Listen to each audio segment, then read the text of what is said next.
Mes chers amis, on se retrouve pour une deuxième vidéo.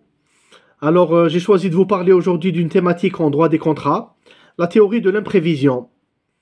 Que se passe-t-il lorsqu'il y a un brusque bouleversement économique et qui va rendre l'exécution du contrat très onéreuse, c'est-à-dire très coûteuse pour le débiteur, et qui n'a pas été prévu lors de la conclusion du contrat, bien entendu. Je pense notamment à l'explosion du coût de la main-d'œuvre pour un industriel. Par exemple, une inflation très importante qui n'était pas prévue par les économistes. Alors pour nos chers amis étudiants en droit, il faut savoir qu'un contrat a deux effets principaux. D'abord, le principe de force obligatoire, مبدأ القوة الإلزامية للعقد, et le principe de l'effet relatif, مبدأ الأثر النسبي. Que veut dire la force obligatoire? Eh bien que le contrat oblige les parties à ce qui est mentionné dedans. Le code civil français ou algérien, il parle de loi. Il compare le contrat à une loi. Il dit que le contrat fait la loi des parties. C'est un peu pour montrer l'importance de la parole donnée, de l'engagement moral, l'engagement juridique. Il y a deux déclinaisons de ce principe, qui sont d'abord l'irrévocabilité du contrat. Donc un contrat est irrévocable en principe, on ne peut pas revenir dessus, sauf exception, que nous verrons plus tard. Et bien entendu, le contrat doit être exécuté de bonne foi. S'agissant du deuxième effet, l'effet relatif, il n'est pas très important. En gros, il dit que le contrat n'oblige que les parties signataires, qu'il n'oblige pas les tiers, ce qui est une évidence. Alors, la position française sur l'imprévision, en matière judiciaire, la Cour de cassation a toujours été réfractaire à l'imprévision. Donc, avant 2016, où il y a eu une réforme du droit des contrats, la Cour de cassation, dans l'arrêt Canal de Craponne de 1876, elle a refusé catégoriquement au juge d'adapter le contrat. Donc, il doit respecter le contrat tel qu'il est.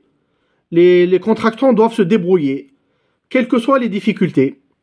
Alors pourquoi? Comment on explique cette décision?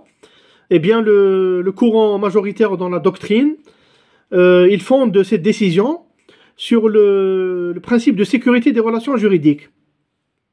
C'est-à-dire pour assurer une certaine sécurité, stabilité, prévisibilité.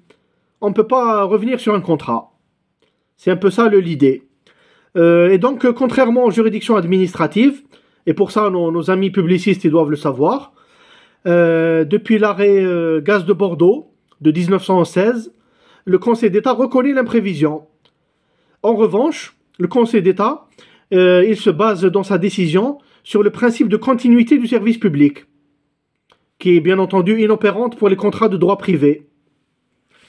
Alors, est-ce qu'il y a des palliatifs à cette imprévision? Alors la réponse est oui. Il y a un certain nombre de clauses qui peuvent être insérées dans le contrat. Les clauses de rencontre, donc qui prévoient que les parties doivent se rencontrer en cas de difficulté majeure pour essayer de résoudre, de trouver une solution par leurs deux volontés mutuelles. D'accord? Par contre, ces clauses de rencontre sont assez légères. Elles n'obligent pas à renégocier. Justement, il y a aussi les clauses de renégociation qui sont très connues dans les contrats de commerce international. C'est les clauses de hardship. En anglais, le hardship, c'est la difficulté, c'est l'adversité. Donc, c'est des clauses qui permettent de renégocier le contrat en cas de bouleversement. Il y a également les clauses d'indexation. Donc, c'est des clauses qui permettent au prix qui est prévu dans le contrat de suivre un certain indice. Par exemple, l'indice du coût de la construction. La Cour de cassation a posé des conditions pour ces clauses d'indexation. Il faudrait que l'indice qui est choisi par les parties, il doit avoir un lien, ou bien avec l'objet du contrat, ou bien avec l'activité des parties. Ce qui est normal. On ne peut pas choisir n'importe quel indice. Donc pour éviter les abus et les fraudes, il faut que l'indice ait une relation avec le contrat. Et enfin, il y a ce qu'on appelle la révocation mutuelle du contrat, qui est prévue dans le Code civil, c'est-à-dire le fait des contractants d'anéantir le contrat, soit pour l'avenir, et donc ça a le même effet que la résiliation, donc ils l'arrêtent au présent, soit ils l'anéantissent de manière rétroactive, donc comme quoi le contrat n'a jamais existé. C'est ça la révocation mutuelle. Alors, les solutions légales, l'imprévision est prévue dans les deux droits, français et algériens. Vous avez l'article 1195 du Code civil français, qui est issu de la réforme Catala du 10 février 2016. Donc, elle prévoit que, en cas de bouleversement des circonstances économiques du contrat, les parties doivent se rencontrer pour essayer de trouver une solution, d'adapter leur contrat à l'amiable. En cas de refus, si ça ne marche pas, s'il y a un refus d'une des parties, l'autre partie peut saisir le juge qui pourra adapter le contrat ou dans tous les cas essayer de le résoudre, de l'annuler. Si vraiment il y a un désaccord radical, on va dire. Le droit algérien, il prévoit également l'imprévision. C'est l'article 107, paragraphe 3 du Code civil algérien. Et là, il permet au juge d'adapter, donc de réduire la difficulté. Quand il y a un prix exorbitant et tout, le juge peut le réduire. Mais il n'a pas la possibilité d'annuler le contrat.